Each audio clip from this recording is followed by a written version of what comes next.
Hello, everyone, and welcome back to the Outdoor Adventure Series podcast, where we celebrate individuals and families, businesses, and organizations that seek out and promote the exploration, stewardship, conservation, access, and enjoyment of the outdoors.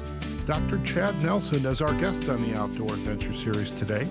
Chad is the CEO of the Surfrider Foundation and leads the world's largest grassroots network dedicated to the protection and enjoyment of the world's ocean, waves, and beaches through approaches that integrate coastal recreation with conservation.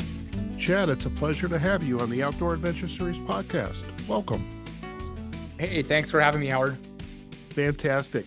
And let's get right into it. What is the Surfrider Foundation?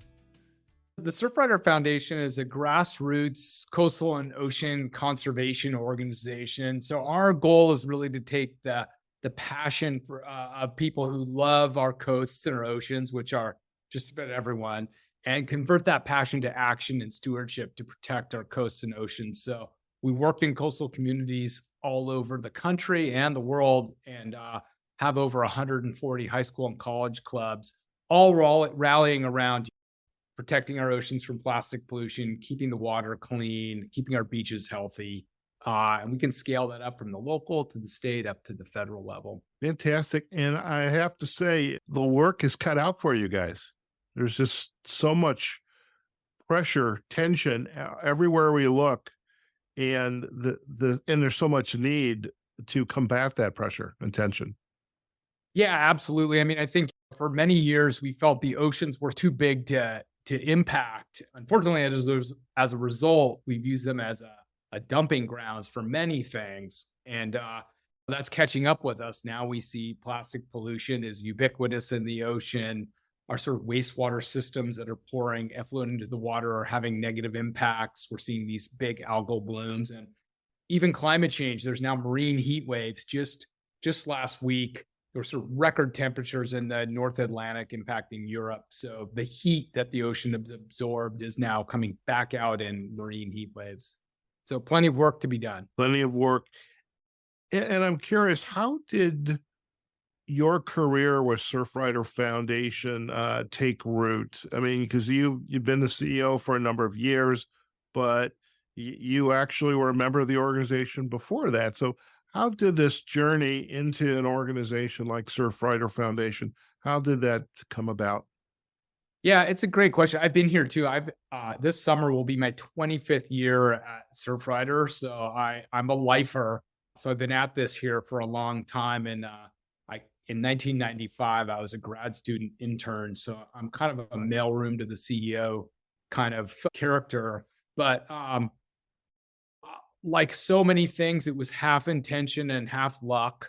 I grew up on the beach. I was a surfer, lifeguard, fisherman, ocean kid. Didn't really know how lucky I was to be doing that because it's all I knew. And as I saw sort of impacts happen to Southern California from overdevelopment and other things, I gained an interest in the environment. And interestingly enough, I didn't put those two together. I think in my early years, sort of if you wanted to pursue a career around the ocean, you were either a fisherman or you were Jacques Cousteau, a marine biologist. And so I kind of actually started looking at other types of environmental activism. It was a mentor, a friend of my father's that sort of said, hey, you can have a whole career around ocean and coastal conservation. And the light bulb went off and I was like, oh, well, that's exactly what I want to do with my life. And I ultimately, probably the biggest pivot was going to grad school at Duke University. They have a coastal environmental management program, like a master's. I call it an MBA for the ocean. And that program really opened my eyes and launched my career. Okay. And as you launched this career, how did you discover the Surfrider Foundation and its mission and kind of latch onto it? Yeah. Growing up in Southern California and being a surfer, I was kind of generally aware. The organization was founded in 1984. So I was 14 at the time. And so I was kind of generally aware of the organization. And I thought it was interesting because historically surfers have had this negative reputation, Spicoli, burnout, dropout, not contributing to society. So, and as someone who was like a surfer and also a scholar, which was somewhat unusual, I was like, hey, this sounds interesting to me. And during those 2 years of grad school, and I was decided this is the career I wanted to make. I was broke, like most grad students are. My dad ran at the time a marine science summer camp, so I was volunteering, working for him to make some money. And Surfrider was just down the road, so I called them up and said, hey, do you need a free intern?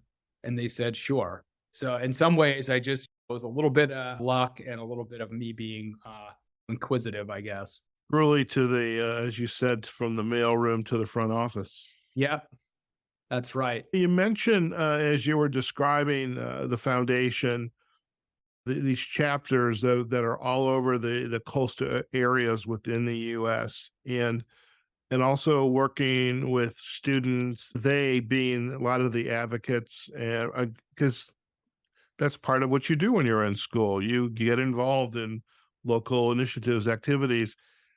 How has it continued to evolve for the organization to recruit students? It would seem that there's a growing awareness around a generation younger than I am, perhaps even younger than you are. They're very much aware of what's going on around them, and to see organizations like that, is there a difficulty getting students involved, or are they like knocking down the door?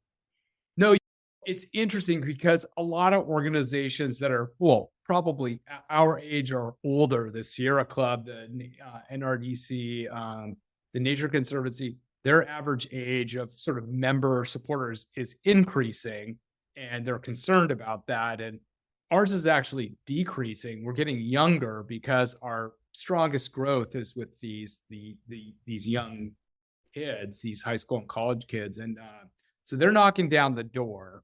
I think that's because we've maintained sort of a youthful. So we have surfing and ocean recreation, and we've intentionally kind of maintained a youthful brand and energy around, and been welcoming to them. I think this current sort of Gen Z, I guess you call them, this sort of like teens to 20 somethings are maybe the most motivated to protect our planet of any prior generation, partly because they're going to deal with a lot of the consequences that our generations have created. So I feel like they're there, and if you can provide opportunities that are meaningful and fun and create community, which is kind of the secret sauce of our organizing, there's more kids and more interest than we can keep up with, which is really a good thing. Very good thing. If we could dive a little deeper, I'm curious about the overall mission, and how has your mission of the Surfrider Foundation, how has it evolved, and how do you see it continuing to evolve given the current pressures that are around us today? Yeah, I think two things have happened. I think historically we were a very reactive group, which is not that uncommon for small environmental organizations. So we were trying to stop bad projects from happening. Oh, that's an inappropriate coastal development. Oh, they want to build something here that's not right, or we want to stop this pollution from coming into the ocean. And we've evolved to get more proactive. So now we're trying to get ahead of problems instead of just reacting to the problems.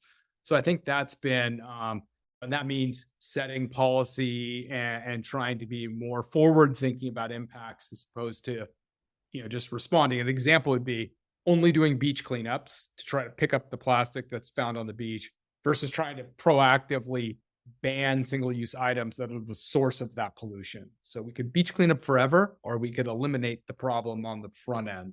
The other is our scope. First, it was surfers protecting surf spots, and it was sort of myopic and maybe arguably selfish, although what's good for surfers generally good for most people. And then it became, hey, we need to focus on communities and watersheds. And then we realized we really need to focus on the health of the ocean. And the health of the ocean now means the health of the planet. So I think our mission has expanded from what you can see right out your front yard too, really trying to collectively solve some issues that are big and global. And plastic pollution and climate change and some of these issues are global issues. No, it is really interesting to me as I was getting prepared for the episode today, and I'm going through a lot of what is available on the website. There was a story you just published on astroturf and the effects of astroturf and why, because it's plastic. And you live in Southern California. I live just up the road a little bit or across the desert a little bit in Las Vegas. And there's a huge conservation effort here to not have grass. Okay. Yeah. What is the alternative to one of the alternatives to grass is turf, some type of turf. And I was thinking, oh my God, I mean, just you have these developers are going to not put in grass, thank you very much, but now they're going to put in turf, which I'm wondering if they've even thought about some of those systemic, well, if we do this action today, did they even think about what the repercussion was going to be a year from now, 10 years from now, on and on? And I wonder about that. And that was a mind blowing and enlightening story for me. Yeah. We do have, unfortunately, a history of sometimes solving one problem while creating another. And I think we got to try to really think really systematically about our solutions, right? And so if they're trying to find a way to save water, right, and that's why they want to use turf, and I think the question would be, A, does it need to be grass? If kids want to play baseball, we need to find a solution for that. But if it's just so you can look out your front yard and see grass, maybe there's a better alternative, some native plants or something beautiful that's desert appropriate. So I think it's really trying to think about how we can solve the problem and not just kind of fall back on sort of historical norms. But you're right. I mean, we're learning sort of almost every day that these plastics that we use are shedding these microfibers, and those microfibers are everywhere. They're in the air we breathe. They're finding it in our blood. They're finding it in the fetuses of babies. It's scary stuff. So we're doing a giant human experiment and environmental experiment. And plastic has uses and values in our society for sure, but we should probably be designing things that are going to last and trying to find ways to stop the shedding of these microfibers. Just for our own health. It kind of reminds me of a little bit of asbestos, an issue of the past where well-intentioned, didn't understand the side effects, and we spent a lot of time and energy trying to get rid of that stuff. And I feel like the same thing's kind of happening here with plastics.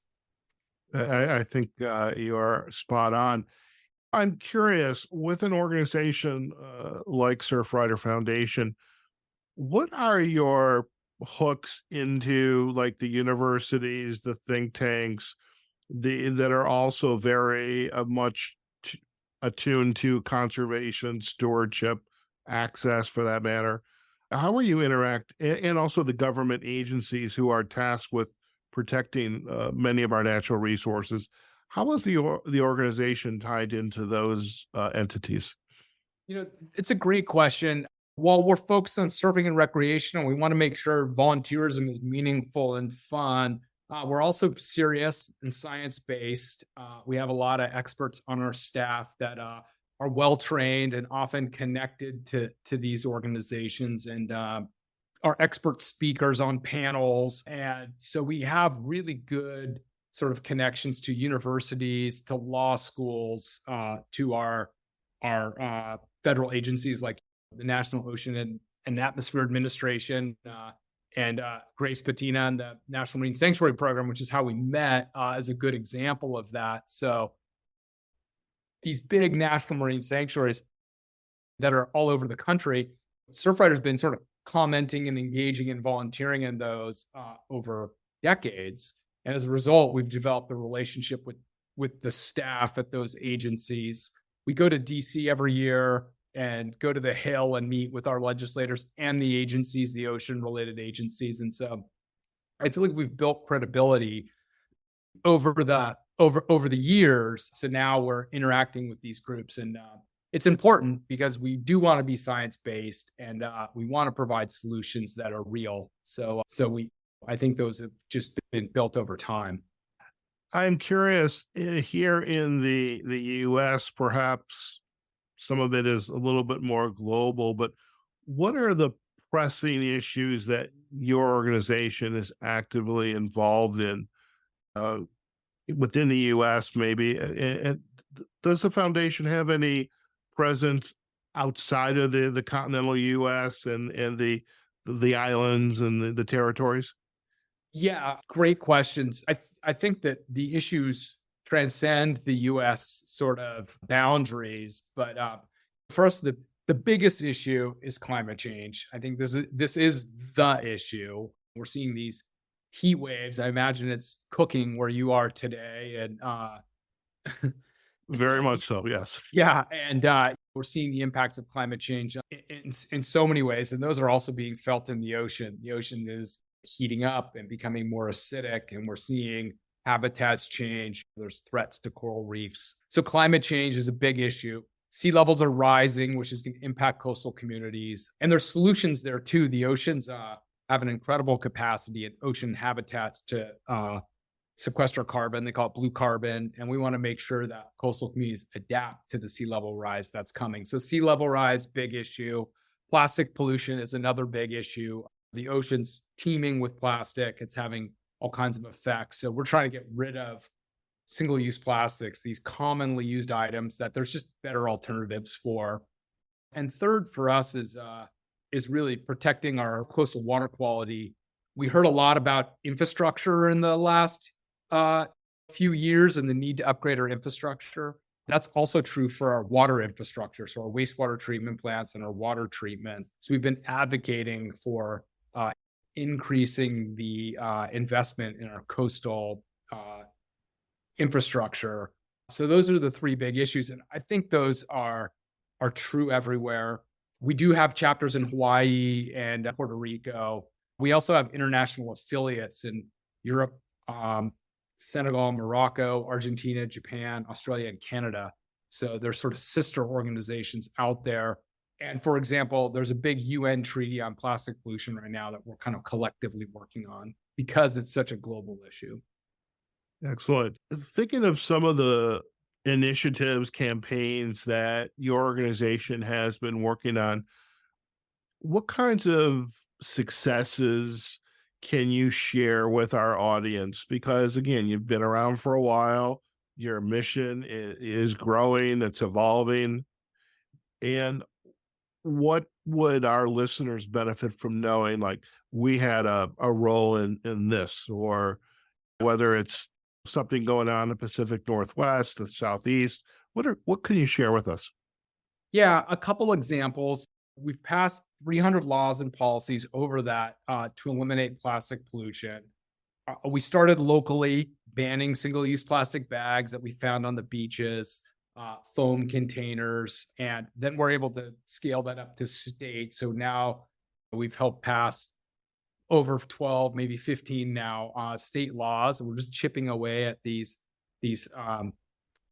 single-use plastics. Significantly, California passed a sort of polluter pays bill that's actually going to make the plastic producers responsible for the litter. So the same way that Apple's sort of taking back the iPhone now, we say, hey, if you're producing these bags of chips, Frito-Lay, you need to think about the end life of that bag and be responsible for that too. And we think that's kind of be a game changer for creating what they call a circular economy, which is really what we need, which is that plastic should be recycled. Today, we recycle less than 9% of our plastic, despite what we all throw in that bin in our kitchen. So we really need to create that circular economy. It's not us that's responsible. It's industry that needs to do that. So we feel like we're really advancing the ball on that topic. And I think we're on our way to kind of transforming the plastic economy. So that's something that we're incredibly proud of. Another thing we worked on, which was the Trump administration had proposed opening all of our coasts to more offshore drilling. This is something we opposed, and we really made an economic argument around that, and we're able to turn it into a bipartisan issue. So you saw Florida and South Carolina and Georgia decide they didn't want drilling off their coasts either. So I think we were particularly proud of that because often people see these as being a sort of red-blue issue. And this became, I think, an issue about protecting local economies and tourist economies, which are rich and healthy, and not threatening them with something that it's just too dangerous. We think there's better ways to provide that power. So that was another, for us, a popular win. And then last, increasingly, we've been creating these marine protected areas. We have beautiful parks on land. You guys have Red Rocks just to the north of you. We have got Yosemite and Yellowstone, and we haven't really traditionally had the equivalent in the ocean. So there's national marine sanctuaries off Monterey and Florida, and there's a new one proposed for the Chumash National Marine Sanctuary in the Santa Barbara area. So really trying to protect the special places in the ocean that we all love to visit. Very good. And if someone wants to get involved with the organization, and again, we're going to provide links back to the website and the social sites, what can a volunteer do when they first come into the organization? How do you get them involved? One, that they're going to enjoy themselves, it's a positive experience, but also that they're going to stick with it. Yeah, that's a great question. We're really good at, we do a lot of activities where you can roll up your sleeves and actually make a difference. And that could be planning an ocean-friendly garden. It could be joining us for beach cleanup. We convert restaurants to be plastic free through our ocean-friendly restaurants program. Like, we have these chapters and clubs all across the country. So if you go to our website or look us up on any of the social and just Google Surfrider Foundation, you'll find us. We have literally thousands of volunteer opportunities across the country that are listed there. And if you're not in a location that's coastal, most people visit the coast. So you can actually use your zip code or the zip code of the place you're visiting to see if there's an activity nearby, and you might be able to meet some locals in a place you're visiting if that's the case. But there's tons of ways to get involved, and we're a membership organization too. So for $5 a year, you can also become a member. I love that. And it's funny. I went to graduate school in Santa Barbara. It was virtual, but I still went like every quarter. And it's like, I haven't been to Santa Barbara in a while. The marine sanctuaries are nearby. And it's like, I can't think of a better reason. And if I'm going to be out there, volunteer a little bit, make it ecotourism kind of experience. Right. So I think that's fantastic. As you kind of look back on your career in the work that you've been doing within the foundation, what's been a highlight or two, your one of your aha moments? Yeah, I think probably one of the biggest aha moments that came a little later in my career is when I was growing up. I was a pretty avid swimmer, snorkeler, and spear diver. And in my town of Laguna Beach, where I grew up as a teenager in the late 80s and early 90s, I'd go out spearfishing, and it was hard to catch any fish. And I asked the older guys, what am I doing wrong? And they told me the ocean was fished out. The fish had been caught before. And at the time, I just took that as verbatim. You should have been here yesterday. I kind of missed out. And through a lot of debate, and it was not an easy issue to solve because the fishermen didn't always love it, and I was kind of caught in the middle. My town was a marine reserve was created 10 years ago, and a no fishing zone. And in that 10-year period, it is now thriving, teeming with fish. You can't catch them, but they're out there. And so my twin boys are actually growing up with an ocean that's healthier than the one that I experienced. And in a time when we hear so much bad news about what's happening to the environment, I find it inspiring to know that there are places where we're already seeing improvements in health. And that can be replicated in so many ways. So I love that. I love that. I just have to ask because for our listeners, and you'll see this on our segment that we'll put up on YouTube. Chad has a nice big surfboard behind him with some branding on it. yeah. So, do your boys also surf? Yeah, they're great surfers. I think it was by the time they were about 12 or 13, they could surf circles around me. So yeah, we're a surfing family. Okay. Now, I'm also curious: when there's the take your kids to work day? What's that like when the kids join you in the office? What's Yeah. a day in the life like for them? Well, we've got a cool office. There's surfboard racks and people wearing flip-flops, but at the end of the day, it's really not that different than anybody else, right? We're answering phones, we're doing Zoom meetings, we're answering emails. So the conservation work, there's moments of glory, but a lot of it's just grinded out work like every other job. We do have picnics at the beach and barbecues at the beach, so they like to go to those. Fantastic. So, in the time we have left, what do you feel the future holds for the ocean, the waves, the beaches? And you've shared a little bit about your kids are living interacting and in visiting waters that are a lot healthier than when you were a kid. But we have all these challenges around us. But what do you feel? What's your gut tell you that the future holds for us? I I think if you're an environmental advocate, you're an optimist by nature and by definition, because you wouldn't be doing this work if you didn't think things could get better.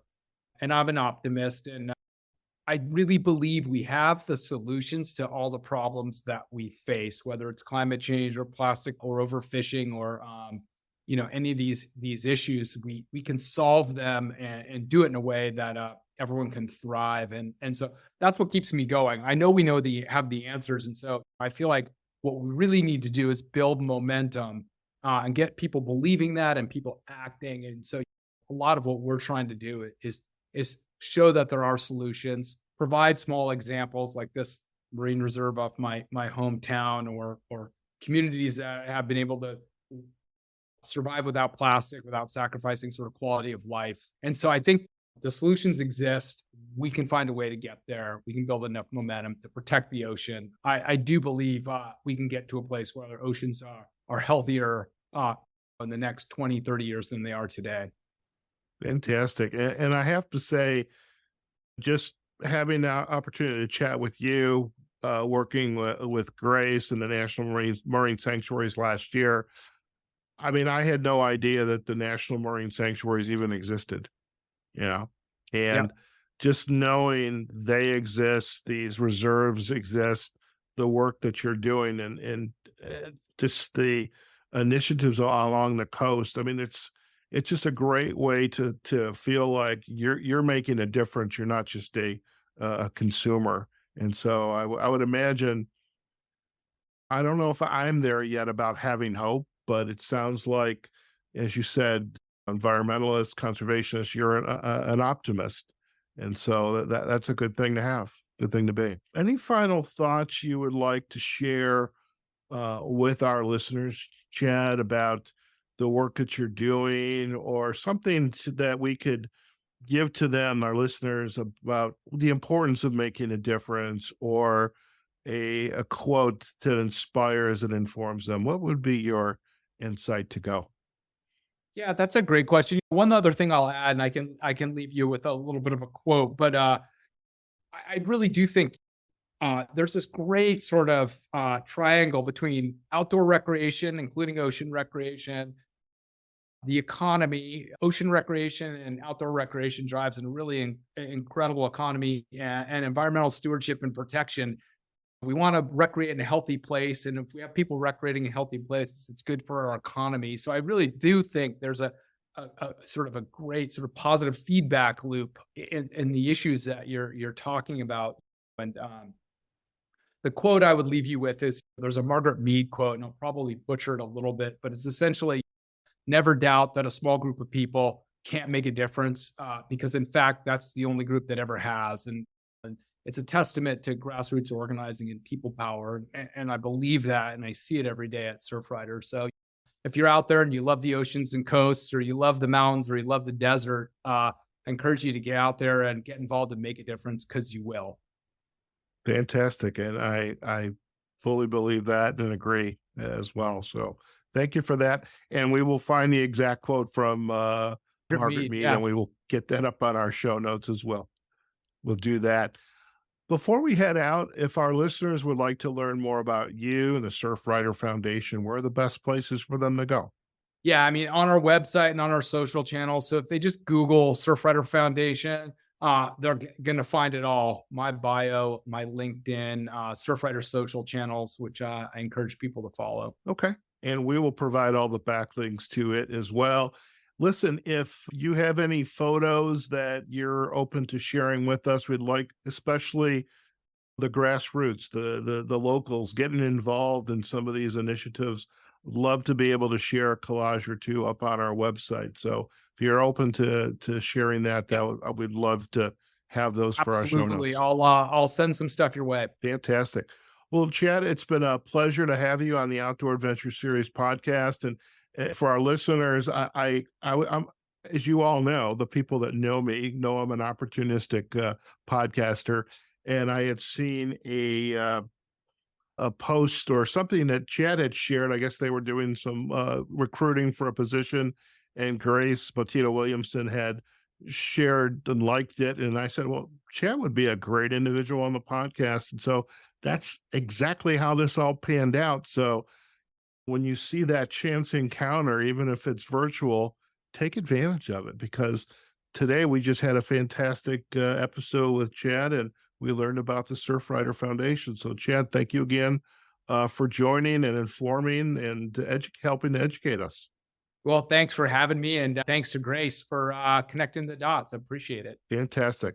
Listen, stay in the line. We're going to do a quick close, and you and I can have a final chat, okay?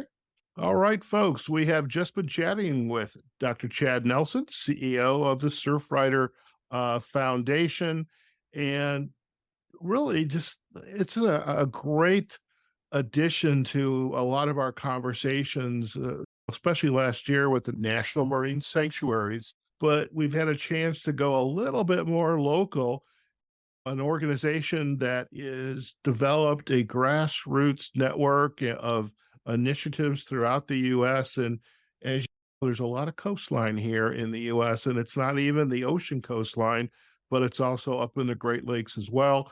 And so it has really been enjoyable to hear about the work that the Surfrider Foundation is involved with to help protect our coastlines, our internal waterways, and really just the activities to help change the world for a better place. And heaven knows there's so much going on in climate change, and there's so many stresses, but knowing that there's organizations like the Surfrider Foundation and the many volunteers who are and activists and the folks that deal with the politicians at the state and federal level, local level, they're actively day by day involved with helping to make positive changes. And so, as Chad had alluded to, that he's an eternal optimist. And so I would imagine that there is hope if we all get up off of our chairs, put down the little handheld computer, and go out there, get some exercise, and make a difference along the way. Now, do go out and check the Surfrider Foundation's website, surfrider.org. We'll provide those backlinks as well as to their social sites too.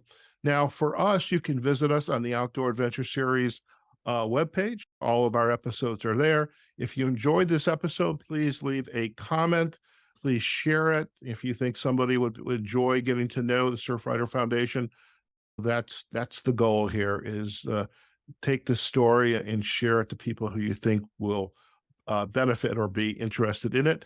And you can also find this and other episodes on our social sites, LinkedIn and Facebook, and we are on all of the major podcasting directories.